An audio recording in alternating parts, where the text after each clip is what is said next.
Bonjour, Ciel Mon Info, c'est l'occasion de croiser la route de chrétiens d'ici et d'ailleurs. Cette semaine, nous vous proposons de rencontrer un pasteur qui s'est particulièrement intéressé à la question des conflits. Thierry Juvet, bienvenue sur ce plateau de Ciel Mon Info. Merci. Alors, vous venez de rééditer un livre, Les conflits, une école de l'amour quand les cœurs bouleversés se laissent transformer. Alors, vous dites dans ce livre que les chrétiens ont passablement de difficultés à envisager les conflits de manière positive. Pourquoi ? Peut-être parce qu'on est habitué à une idée de l'amour qui nivelle toute différence, l'amour qui fait qu'on est toujours d'accord, l'amour qui fait qu'on ne peut pas finalement avoir des idées différentes, des opinions différentes, des intérêts différents. Et dans ce sens-là, le conflit est inquiétant parce qu'il entame l'amour. Alors, ce qui est intéressant, au début de votre livre, vous mettez en avant que dans les récits de création, finalement, la différence est constitutive de l'être créé. Alors, bon, c'est un discours de théologien, vous êtes pasteur, vous êtes théologien, mais qu'est-ce que ça veut dire concrètement ? Mais concrètement, ça veut dire que si on regarde la création, si on regarde les récits de la création et le résultat, on voit finalement que quand on nous dit que Dieu a séparé, que Dieu a fait chaque espèce pour elle-même, etc., il a introduit dans le monde de la différence pour y mettre de la vie finalement, pour qu'il y ait la possibilité de la créativité, etc. Donc vous diriez concrètement que Dieu aime la différence, donc finalement on n'est pas obligé d'avoir peur des différences d'opinion et peut-être des conflits. Surtout pas, non. Il ne faut surtout pas avoir peur d'un conflit, mais Dieu fait plus qu'aimer la différence. Il est en lui-même empreint de différence. Donc ça, c'est la perspective chrétienne du Dieu trinitaire, Absolument. Père, Fils et Père, Saint-Esprit. Fils, Saint-Esprit, trois différents, un, mais différents. Et animé d'une relation particulière ? Parfaite. Animé d'une relation qui fait la place à l'autre, qui accueille l'autre, qui n'est pas en compétition avec l'autre, qui est capable d'élever l'autre. Moi, je pense à Jésus qui dit « Il vous est avantageux que je m'en aille, comme ça le Saint-Esprit va venir ». C'est de la complémentarité, mais Jésus, ce n'est pas le Saint-Esprit, c'est deux personnes différentes. Maintenant, évidemment, on parle là du mystère de Dieu et de la Trinité, mais on a quand même quelques éléments pour dire ça. Du point de vue pratique aujourd'hui, en quoi est-ce que lorsque des chrétiens ou d'autres sont en conflit, cela peut apporter quelque chose de positif ? Mais rien que par le fait que je vais pouvoir commencer à aimer mon ennemi. Alors je mets des guillemets à ennemi. Parce que quand on est, encore une fois, toujours d'accord, s'aimer, c'est rien, dit Jésus. Le problème, c'est quand ça commence à frotter. Et si on veut apprendre cet amour de Dieu pour l'autre, eh bien, on ne peut finalement ne le toucher dans sa force, dans sa puissance, que quand on est en face de quelqu'un avec qui on n'est pas d'accord. Et ça, il faut le reconnaître aujourd'hui, dans les églises, on a beaucoup de peine à l'envisager de manière positive. Oui, bien sûr, parce qu'évidemment, dès qu'il y a un conflit, il y a de l'émotionnalité, on se sent attaqué, on se sent mal compris, on se sent rejeté. Le dialogue se coupe, enfin ça c'est toute l'évolution des conflits, et puis évidemment que ce n'est pas positif en soi. Mais par contre, si on pouvait apprendre à traverser les conflits en mettant la relation et l'amour en premier, alors il y a une croissance relationnelle possible. Et ça, c'est vraiment, c'est intéressant de votre livre, vous mettez en avant le fait qu'il y va de la sanctification, c'est-à-dire du fait de grandir à l'image de Jésus, à l'image du Christ, de grandir dans la stature de Jésus-Christ. Donc finalement, les conflits, ça devrait plutôt dans les églises être valorisé comme une dynamique qui permet la croissance. Oui, on pourrait même, si on voulait caricaturer, on pourrait dire « chic, un conflit, on va enfin pouvoir grandir ». Alors évidemment que c'est un peu provoquant de dire ça, mais il y a un fond de vérité. Le problème avec un conflit, c'est que souvent, on a envie qu'on le résolve pour que tout redevienne comme avant. Mais ce ne sera pas comme avant, tout va devenir différent, mais certainement, on aura appris quelque chose en termes relationnels. Il y aura une transformation qui se sera opérée. Une transformation, c'est le mot, oui. Tout à fait. Alors, il y a différents types de conflits, parce que ça, c'est aussi peut-être important de le savoir. Vous avez passablement travaillé en matière de médiation, et finalement, les conflits, les spécialistes dans ce domaine-là ont vraiment opéré une sorte de typologie. Il y a des conflits de types différents. Oui, alors il y a plusieurs typologies, mais pour faire un petit peu simple, on pourrait dire qu'il y a déjà des conflits parce qu'on manque d'informations. Il y a des choses qu'on ne sait pas, donc ça génère du conflit. Ça, ce serait un conflit de type factuel. Factuel, Voilà. Et puis à partir de là, il faut tout simplement donner l'information. Et puis là, le conflit est quelque part, qu'est-ce que vous diriez, résolu? Est-il transformé?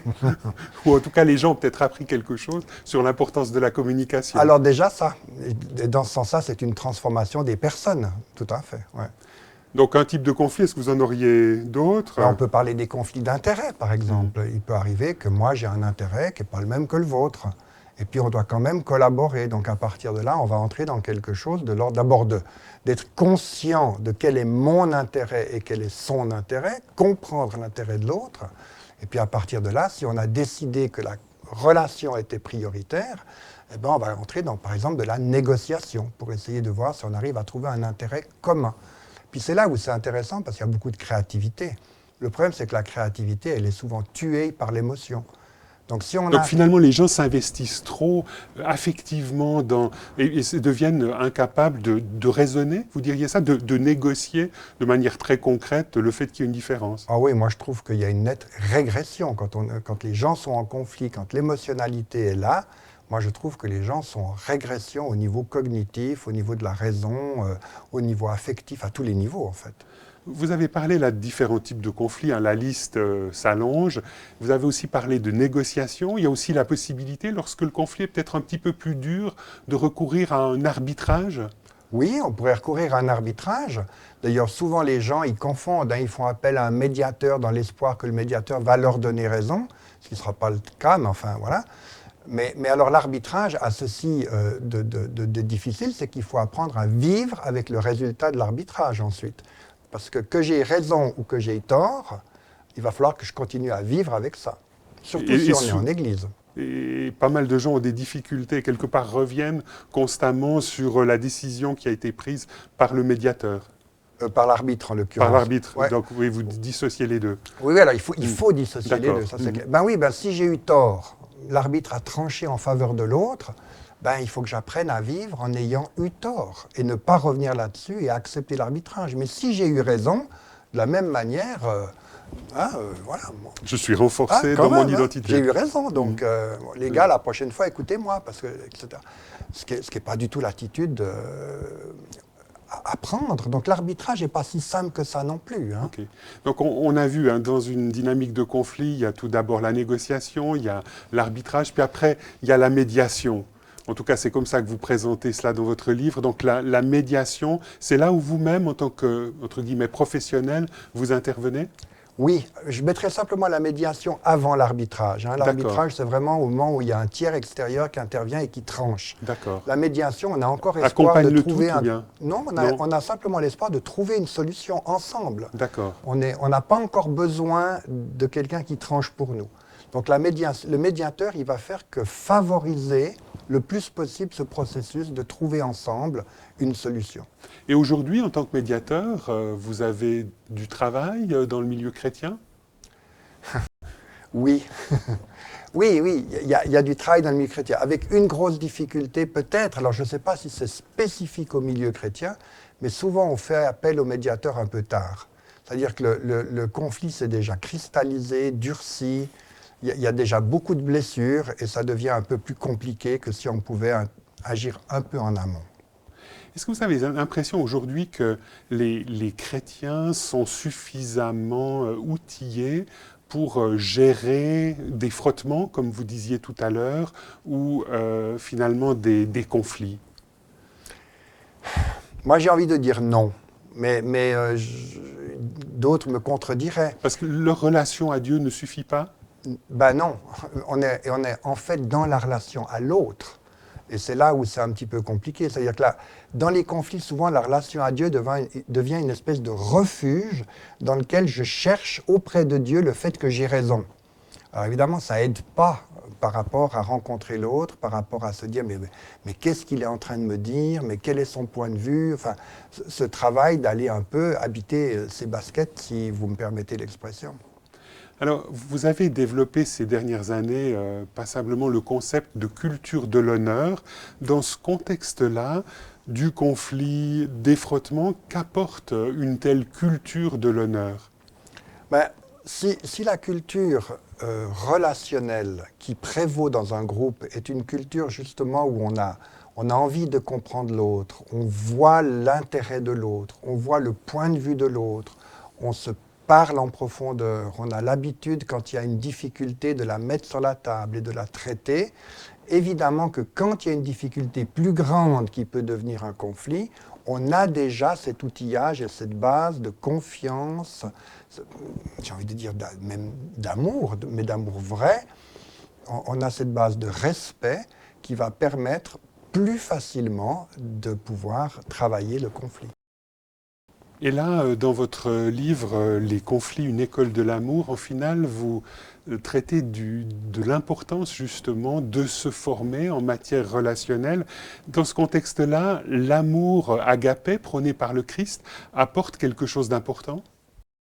Oui, bien sûr. Alors après, la difficulté, c'est de savoir ce que c'est que l'amour en tant que tel. L'amour, c'est pas juste aimer l'autre et s'écraser devant l'autre. On a une définition un peu trop éthérée, un peu trop spiritualiste de l'amour. Ouais, enfin, moi j'ai envie de dire, on ne sait pas vraiment ce que c'est. D'accord, carrément. Pour être les honnête. Chrétiens aujourd'hui ne savent pas ce qu'est l'amour. C'est un peu violent de dire ça comme ça, mais franchement, quand on est devant des gens en conflit et que, moi j'ai entendu ça plusieurs fois, vous savez, on s'aime beaucoup, mais on ne se supporte plus. Moi je trouve que ça pose une question sur la notion de on s'aime beaucoup. Qu'est-ce que ça veut dire? On s'aime beaucoup et on ne se supporte plus. Il y a un point là, une fois à traiter, c'est quoi l'amour?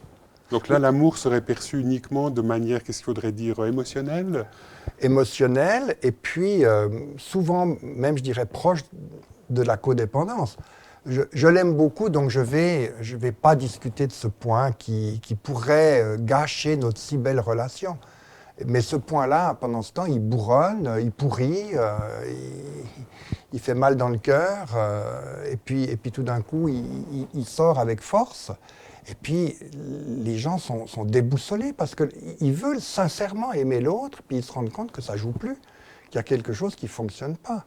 Or, aimer l'autre, c'est peut-être aussi lui dire « je ne suis pas d'accord avec toi ». Simplement, il y a la manière de le dire.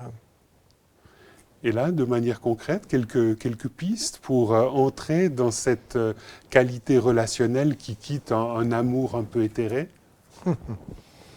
D'abord, moi je pense que ça s'entraîne. Ça c'est un point qui me... Ça vient fort dans votre livre. Hein. Oui, vous tapez sur la table en disant non d'une pipe, on s'entraîne pour bien gérer son argent, pour être écolo aujourd'hui, puis on ne fait rien en matière relationnelle. Mais j'irais même plus loin, on s'entraîne pour être prophétique, on s'entraîne pour s'occuper des jeunes, on s'entraîne pour toutes sortes de trucs, pour la prédication, on s'entraîne. Et puis au niveau relationnel, il n'y a pas de lieu d'entraînement. Il n'y a pas de lieu où on peut dire... voilà, on va, par temps calme, apprendre à parler de choses qui peuvent être un petit peu difficiles. Et puis on va apprendre à le faire déjà, ce qui fait que dès que le vent se lève, c'est compliqué de régler les voiles si on ne sait pas le faire par temps calme. Et ça, c'est quelque chose qu'il faudrait inscrire davantage dans les programmes de formation de responsables d'église, dans les programmes même d'église locale ou de paroisse? Oui. Moi, je pense que c'est important de l'inscrire, vraiment de se donner des programmes de formation à ce niveau-là, pour deux éléments. Le premier, c'est apprendre les choses de la relation humaine. Puis le deuxième, c'est me trouver confronté à mes propres limites encore par temps calme. Parce que quand j'apprends la relation, tout à coup, je peux me trouver face à une de mes blessures. Tout d'un coup, je peux réaliser, mais moi, je souffre de rejet, ou bien je souffre de supériorité, ou bien je souffre de je ne sais quoi. Et à partir de là, l'importance de pouvoir traiter ça aussi. Si je veux être responsable d'une église, c'est quand même important que mes blessures ne soient pas aux commandes de ma vie. Thierry Juvet, vous rééditez ce livre « Les conflits, une école de l'amour ». En matière de conflit, quel est dans votre vie personnelle le conflit qui vous a le plus transformé, comme vous dites, pour reprendre vraiment vos termes?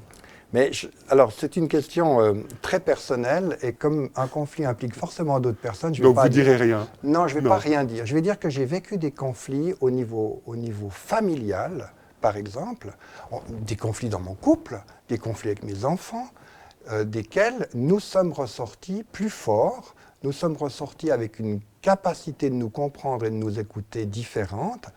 Et moi, j'ai envie de dire, aujourd'hui, pour moi, c'est vraiment une de mes reconnaissances à Dieu, c'est de me trouver à réfléchir au conflit, à travailler le conflit, à avoir un bout de ce ministère dans les conflits. Et j'ai vu vraiment nos relations qui se transforment et qui nous donnent aujourd'hui la possibilité de ne pas être d'accord et d'être heureux ensemble. Donc vous incarnez vous-même, au niveau de votre vécu, l'espérance que vous prônez dans ce livre. Bon, alors incarner soi-même, etc. Voilà, disons que si on peut modéliser un peu quelque chose et que ça aide 2-3 personnes, on est très heureux avec ça.